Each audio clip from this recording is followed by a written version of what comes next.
स्वागत है आपका अपनी कक्षा हिंदी में। मैं आपकी हिंदी अध्यापिका आरती शर्मा। हमने पिछले जो हिंदी का हमारा जो सेशन हुआ था उसमें हमने पढ़ा था चैप्टर नंबर 4 और आज हम चर्चा करेंगे चैप्टर नंबर 5 ममता। हमारे चैप्टर का नाम है ममता। बच्चों, ये कहानी जो है वो ऐतिहासिक पृष्ठभूमि से ली गई है। हमारे इतिहास में ऐसी बहुत सारे किस्से और कहानियां हैं जिसमें ऐसे ऐसे सेवक हुए हैं, ऐसे ऐसे अनुचर हुए हैं, राजाओं के ऐसे सेवक हुए हैं जिन्होंने अपने राजा के लिए अपने प्राणों को बलिदान दिया है। बहुत बड़े बड़े बलिदान दिए हैं। जैसे कि आपने पन्नाधाय की कहानी सुनी होगी। पन्नाधाय ने अपने पुत्र का बलिदान दिया था, अपनी स्वामी भक्ति दिखाई, वो हमेशा के लिए उसकी स्वामी भक्ति के लिए अमर हो गई। तो जो ये हमारी कहानी है ममता, ये कहानी जयशंकर प्रसाद द्वारा रचित है। जयशंकर प्रसाद की कहानियों से हमेशा हमें कुछ ना कुछ एक सीखने को मिलता है, एक सीख मिलती है। जिस प्रकार की इस कहानी में है एक ममता जो कि एक मंत्री की बेटी है, उसके धर्म पालन के बारे में हमें पता चलेगा। तो इस स्टोरी को शुरू करने से पहले इस स्टोरी में आए हुए, इस कहानी में आए हुए कुछ कठिन शब्दों के अर्थों को हम पहले जान लेते हैं ताकि हमें उस कहानी को समझने में कोई परेशानी ना हो। तो सबसे पहले हम इन कठिन शब्दों को हल करेंगे। कठिन शब्द सबसे पहले है दुर्ग। दुर्ग का अर्थ होता है बच्चों किला। दूसरा है प्रकोष्ठ। प्रकोष्ठ कहलाती है कोठरी या कमरा, यानी किले का कोई कमरा। शोण का अर्थ होता है सोन नदी।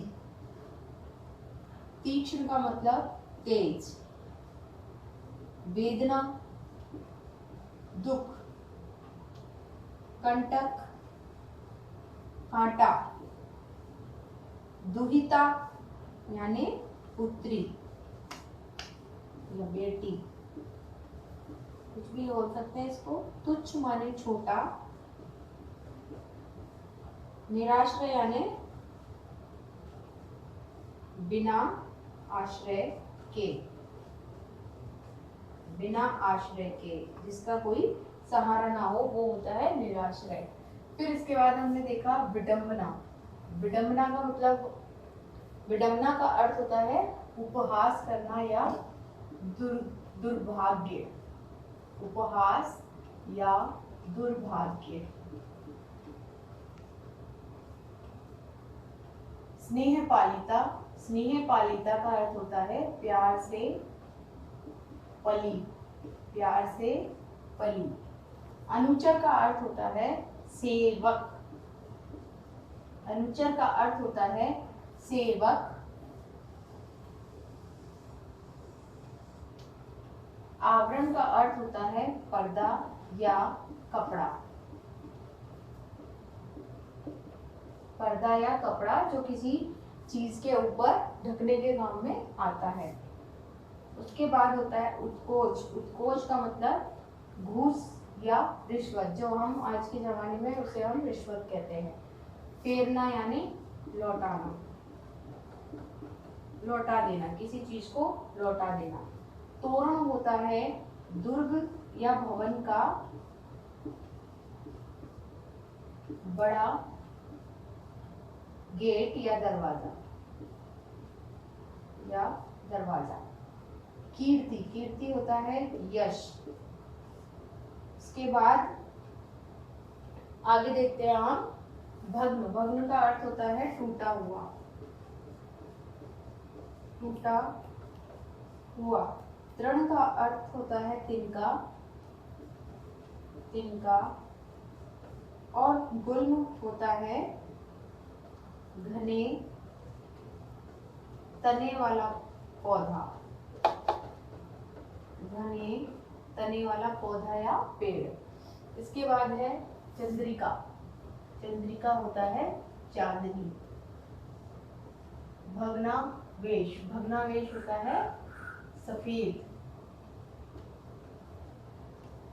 या खंडर। मलिन। मलिन होता है गंदे। आकृति आकार। कपाट यानी दरवाजा। दरवाजा। आश्रय माने शरण, विपन्न दुखी, विरक्त। विरक्त का मतलब, विरक्त का अर्थ होता है उदासीन, या विपन्न का हम उदासीन यानी उदास रहना, उदासीन। फिर महिमामय। महिमा माने गौरव होता है, तो महिमामयी, गौरवशाली। उसके बाद हम देखें मृगदाव यानी हिरणों का वन। हिरणों का वन। तो इस तरीके से हमने इसके ये सारे जो हमारे कठिन शब्द हैं वो हमने लिख लिए। ये हमारे सारे हो गए कठिन शब्द। अब हम स्टोरी प्रारंभ करते हैं। स्टोरी का जो पहला दृश्य है, पहले दृश्य और दूसरे दृश्य के बारे में आज हम चर्चा करेंगे। पहले दृश्य में ये दिखाया गया है कि जो युवती है ममता, जिसका नाम है, वो रोहतास जो जगह थी, उसका जो दुर्ग है, उसके किले के एक कोठरी में खड़ी होकर खिड़की से बाहर सोन नदी को तीव्र गति से बहते हुए देख रही है। और उसके उस तेज प्रभाव को देखने के कारण उसके मन में जो वेदना है, जो दुख है, तो वो भी उसकी आंखों से आंसुओं के रूप में बरसात की तरह धीरे धीरे बह रहा है। और वो सोने की, अपने उस सुख की और अपने जीवन में जो कांटा है, जो कांटे हैं, जो दुख रूपी कांटे हैं, उनको भूलने की कोशिश कर रही है कि उसको किसी भी तरीके से अपने जो वेदना है उसके मन में वो खत्म हो जाए और वो चैन की नींद सो सके। इतने में उसके जो पिता हैं वो पीछे से कमरे में आते हैं, लेकिन नदी का जो तेज बहाव है उसकी उथल पुथल के साथ उसके मन में जो उथल पुथल चल रहा है अपने जीवन को लेकर, उसके जीवन के दुखों को लेकर, उसके कारण वो अपने पिता का आना सुन ही नहीं पाती।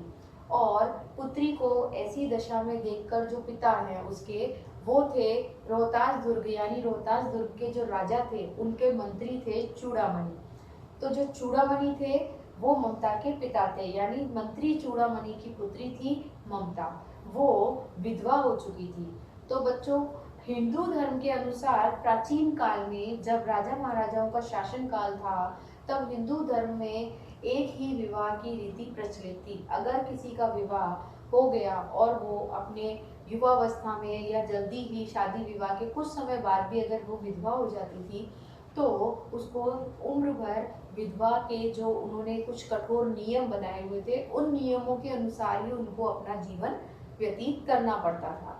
तो जो पिता है चूड़ामणि, वो बेटी को इस तरीके से देखकर कि मेरे बाद मेरी बेटी का क्या होगा, ये सोचकर वो वापस उस कमरे में से चले जाते हैं, उनकी बेटी के कमरे में से। और फिर वो कुछ ही समय बाद कुछ सैनिकों के साथ वहाँ आते हैं। तो जब एक साथ एक व्यक्ति अगर आकर आपके पीछे से चला जाए तो आपको नहीं पता चलेगा, लेकिन अगर वहीं एक व्यक्ति की जगह अगर आपके पास एक साथ 8-10 लोग आएंगे तो उनकी पदचाप से आपको पता चल जाएगा कि आपके आसपास कोई आ रहा है। तो उसी प्रकार ममता ने पीछे पलट कर देखा, जब उसे 8 या 10 लोगों के आने की चाप सुनाई दी, पदचाप सुनाई दी, तो उसने पलट कर देखा। उसके पिता जो चूड़ामणि थे वो उसके कमरे में प्रवेश करते हैं और अपने साथ, उनके साथ 10 अनुचर होते हैं। अनुचर का अर्थ होता है सेवक, यानी जो दास थे उनके, वो उनके साथ आते हैं और उनके सबके हाथों में बड़े बड़े थाल होते हैं जो कपड़े से ढके हुए थे। चूड़ामणि ने उन सारे जो सेवक थे, दास थे, उनको ये आज्ञा दी कि वो सारे थाल वहाँ ममता के कमरे में रखकर बाहर चले जाएं।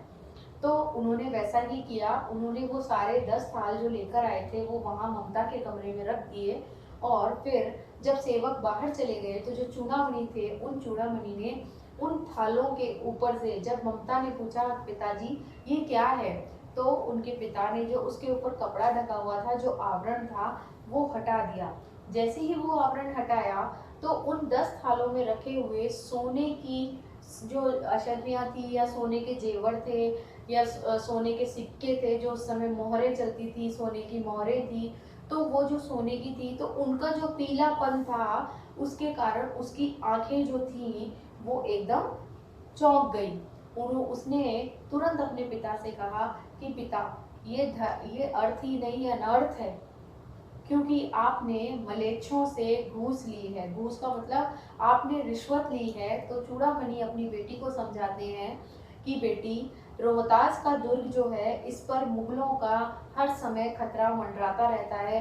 कभी भी जो शेरशाह है वो इतना जाबाज और इतना शक्तिशाली राजा है कि वो कभी भी इस दुर्ग पर आक्रमण कर सकता है, और उस आक्रमण में मेरी मृत्यु कब हो जाए तो उसके बाद तुम्हारा क्या होगा। इसीलिए ये सारा जो धन है वो सब तुम्हारे लिए है। मेरा मंत्री पद आज है, कल नहीं रहेगा, या मेरी मृत्यु हो जाएगी, फिर तुम्हारा क्या होगा, इसलिए ये सब तुम्हारे लिए ही है। तो जो पुत्री थी ममता, उसने कहा कि हम पिताजी, हम ब्राह्मण हैं, तो क्या हम मुगलों से इतना डर जाएंगे? इस पूरे हिंदुस्तान की धरती पर क्या कोई ऐसा हिंदू नहीं बचेगा कि हमारे पास अगर कुछ ना हो तो हमें 2 मुट्ठी पेट भरने के लिए अनाज दे सके या हमको दान दे सके? क्या इस हिंदुस्तान की धरती पर ऐसा कोई हिंदू नहीं मिलेगा जो हम ब्राह्मणों को दान दे सके? आप इसे यहाँ से हटा लीजिए, मुझे इसको देखकर घुटन हो रही है, यानी अंदर से मुझे घबराहट हो रही है। ये कहकर उन्होंने पिता से वो सब उसको वापस लौटाने को कह दिया।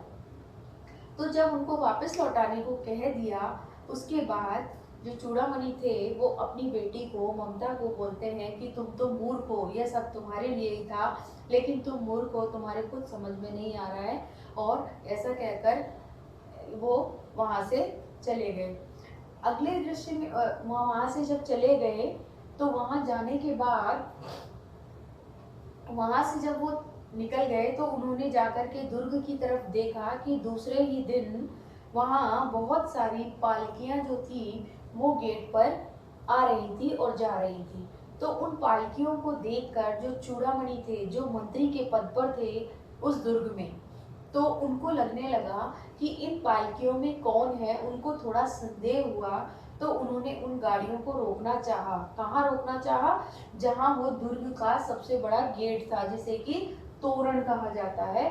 तो उन्होंने तोरण पे उन गाड़ियों को रोकने के लिए कहा और उस गेट को खोलने के लिए कहा कि इन गाड़ियों में कौन है, हमें पहले बताइए। तो जो उनके साथ जो पठान सैनिक चल रहे थे उन्होंने कहा कि यह तो हमारी औरतों का अपमान है, क्योंकि जो महिलाएं होती थी वो पालकियों में ही एक जगह से दूसरी जगह जाया करती थी।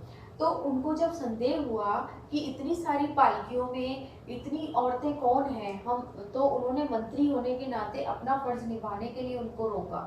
लेकिन जो पठान थे उनमें दोनों में इतनी बात खिंच गई, इतनी तलवारें खिंच गई कि उन्होंने तुरंत उन पालकियों में बैठे जो पठान थे, वो वास्तव में महिलाएं नहीं थी, उन पालकियों में भी छिपे हुए पठान थे जो दुर्ग के अंदर प्रवेश करके और दुर्ग को हथियाना चाहते थे। और यही हुआ कि जब मंत्री ने अपनी जिद के आगे उनकी नहीं चलने दी तो उन्होंने मंत्री पर आक्रमण कर दिया। तो इस तरीके से उस आक्रमण में जो शेरशाह था, उस शेरशाह ने उसके पिता का वध कर दिया, यानी चूड़ामणि मारा गया। और जब शेरशाह ने सारे दुर्ग को चारों तरफ से घेर लिया, उस समय उसने हर कमरे की तलाशी दिलवाई, हर कोठरी को सारा चप्पा चप्पा छान मारा, लेकिन जो चूड़ामणि की जो पुत्री थी ममता, वो उसको कहीं नहीं मिली। वो चुपचाप दुर्ग से निकल गई। तो ये था बच्चों हमारा कहानी का पहला दृश्य, जिसमें ममता का दिखाया गया है कि वो अपने धर्म के प्रति कितनी सच्ची लगन वाली स्त्री थी। उसने इतनी बड़ी अपार धन दौलत को अपने सामने देखने के बाद भी उस सबको नकार दिया। क्यों? क्योंकि उसके लिए ये सब अधर्म था और वो धर्म का पालन करने वाली थी। वो एक ब्राह्मण की पुत्री थी और वो ये नहीं चाहती थी कि मैं मुगलों के द्वारा दिए गए धन पर अपना जीवन यापन करूं। तो इस तरह से ये यहाँ पर कहानी का एक जो दृश्य है वो समाप्त होता है। दूसरे दृश्य में शुरुआत होती है काशी के उत्तर में धर्मचक्र विहार मौर्य और गुप्त सम्राटों का एक कीर्ति खंडर था। कीर्ति खंडर यानी जिस समय वहां पर मौर्य और गुप्त सम्राट थे, उनकी यश और कीर्ति चारों तरफ फैली हुई थी, तो उन्होंने कुछ खंडर या कुछ खंडर नहीं, कुछ इमारतें बनवाई थी जो कि अब मुगलों के शासन काल में वो खंडर का रूप ले चुकी थी। उसी खंडर में एक बार पंचवर्गीय जो भिक्षु थे वो गौतम बुद्ध से मिलने गए थे। गौतम बुद्ध का उपदेश जो है वो वहाँ पर सुनने आए थे, उनकी वो सभा वहाँ हुई थी, इसलिए वहीं पर वो जो टूटे फूटे खंडर पड़े थे उन्हीं के पास में जो चूड़ामणि की जो पुत्री थी ममता, उसने एक झोपड़ी में आश्रय ले लिया और वो वहीं पर रह रही थी जब से रोहतास दुर्ग पर शेरशाह ने आक्रमण किया था, और उसके चंगुल से में पड़ने की बजाय वो वहां से निकल गई और अपनी स्वतंत्र जीवन जीने के लिए उसने वहां उन खंडरों में आश्रय लिया, वही झोपड़ी में वो रहने लगी। एक दिन सहसा जब वो अपने झोपड़ी में बैठे हुए ही एक मंत्र का जाप कर रही थी, जिस मंत्र में था कि अनन्या निश्चिंतो माम जनाम परियु से आते, यानी इस जन्म में वो कभी भी किसी भी मुगल की अधीनता स्वीकार नहीं करेगी और इस जन्मभूमि पर कभी भी धर्म के विरुद्ध कोई कार्य नहीं करेगी, ऐसा संकल्प करके वो जब ये जाप कर रही थी तभी सहसा उसने एक बड़े से आकार को अपनी झोपड़ी को, यानी कोई व्यक्ति अगर आपके पास आता है और आपकी झोपड़ी में सिर्फ एक दीपक जल रहा है, तो दीपक की रोशनी में अगर कोई व्यक्ति आएगा तो उसकी परछाई आपको पहले दिखाई देगी। तो उसी प्रकार एक मुगल जो था वो बाहर गेट पर उसको बहुत बड़ी आकृति दिखाई दी, तो वो डर गई और उठकर उसने जैसे ही अपनी झोपड़ी का दरवाजा बंद करना चाहा तो उसने देखा कि एक व्यक्ति सामने खड़ा है और वो बुरी तरीके से घायल है, और वो उससे कहता है कि मैं एक मुगल हूँ और मैं जो है वो शेरशाह से चौसा के युद्ध में हार कर दुखी होकर यहाँ आया हूँ, मुझे आज रात के लिए शरण चाहिए। तो जैसे ही उसने बोला कि मैं मुगल हूँ, तो जो ममता थी वो घबरा गई। उसने कहा मुगल मुगल तो दयाहीन होते हैं, ये तो किसी पर दया करते ही नहीं है, और ये मेरी झोपड़ी में आश्रय लेने आया है, तो अगर इसको आश्रय देती हूँ तो क्या भरोसा है कि ये मेरे साथ छल नहीं करेगा या मेरे साथ कुछ ऐसी कठोरता नहीं करेगा।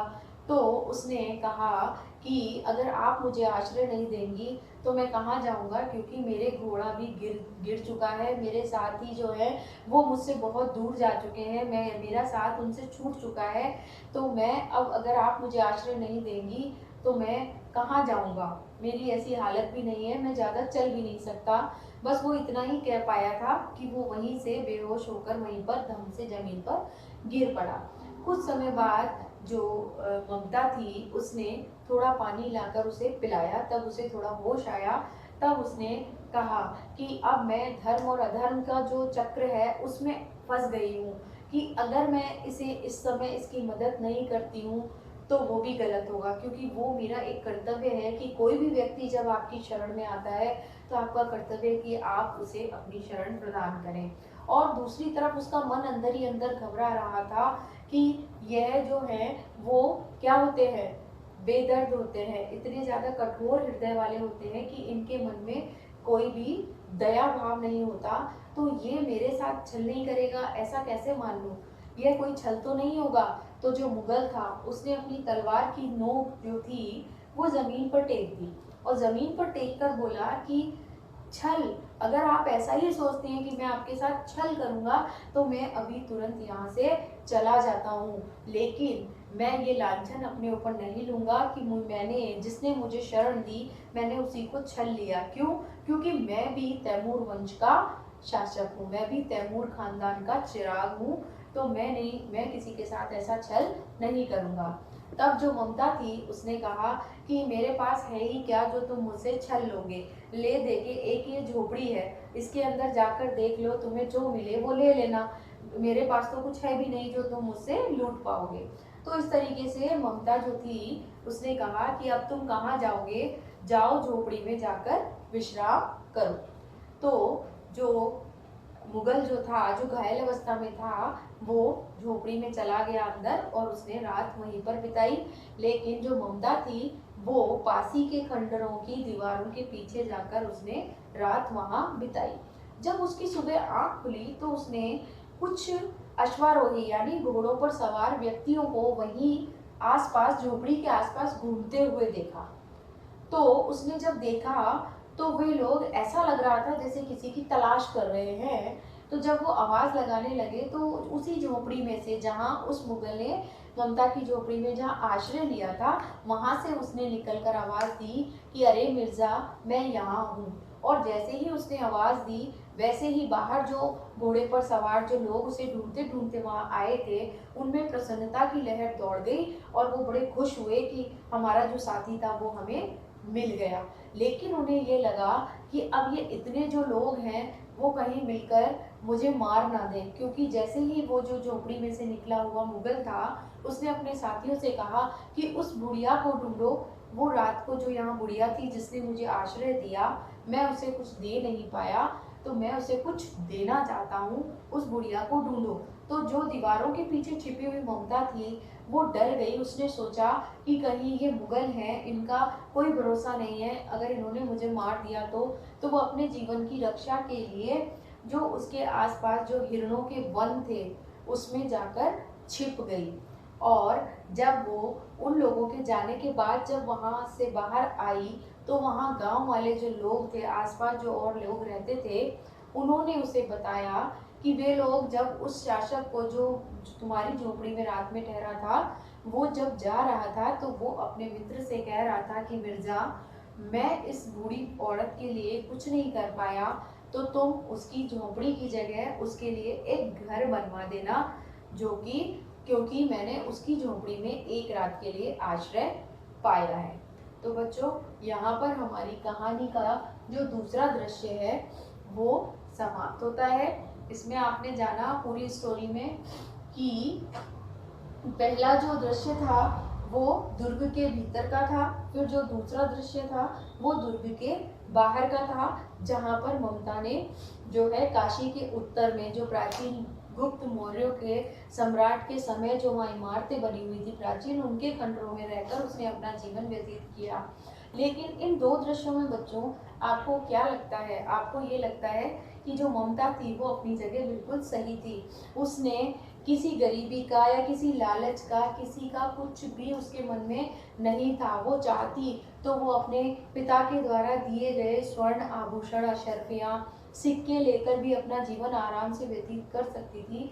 लेकिन नहीं, उसने अपना धर्म का पालन किया, उसने अपने धर्म को नहीं त्यागा और उसने अपनी मृत्यु तक, अपनी मृत्यु होने तक अपने उस धर्म पर अड़ी रही। तो इस कहानी का एक तीसरा दृश्य और भी है जिसकी चर्चा हम हमारे अगले सेशन में करेंगे, अगली कक्षा में करेंगे। तब तक के लिए इसी कक्षा को हम यहीं विराम देते हैं। अगली कक्षा में फिर मिलेंगे। नमस्कार बच्चों।